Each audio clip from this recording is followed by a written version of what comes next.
সপোনত কিন্নৰ অৰ্থাৎ হিজৰাৰ আশীৰ্বাদ লোৱা কি কথাৰ সংকেত দিয়ে?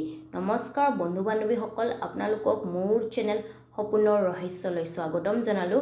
বন্ধু বান্ধৱীসকল, আজি মই এনেকুৱা ভাল সপোনৰ বিষয়ে ক'ম, অৰ্থাৎ সপোনত কিন্নৰক অৰ্থাৎ হিজৰাক আশীৰ্বাদ লোৱা। এই সপোন কেনেকুৱা সপোন হয়, এই সপোনে কি কথাৰ সূচক হয় বা কি কথাৰ সংকেত দিয়ে, তাৰে বিষয়ে আজি আমি এই ভিডিঅ'টিত জানিম। বন্ধু বান্ধৱীসকল, ভিডিঅ'টি আৰম্ভ কৰাৰ আগতে যদি আপোনালোকে মোৰ চেনেলত নতুন হয় তেন্তে মোৰ চেনেলটো ছাবস্ক্ৰাইব কৰি নটিফিকেশ্যনৰ বেল প্ৰেছ কৰি অল কৰি থৈ দিব, ঠিক আছে। আৰু লগতে মোৰ ভিডিঅ'টো ভাল লাগে তেন্তে এটা লাইক কৰিব। আহক এতিয়া জানো সপোনত কিন্নৰ তথা হিজৰাক আশীৰ্বাদ লোৱা কি কথাৰ সংকেত দিয়ে তাৰে বিষয়ে। বন্ধু বান্ধৱীসকল, সপোনত কিন্নৰ অৰ্থাৎ হিজৰাৰ আশীৰ্বাদ লোৱা অতি শুভ আৰু সকাৰাত্মক সপোন মনা হয়।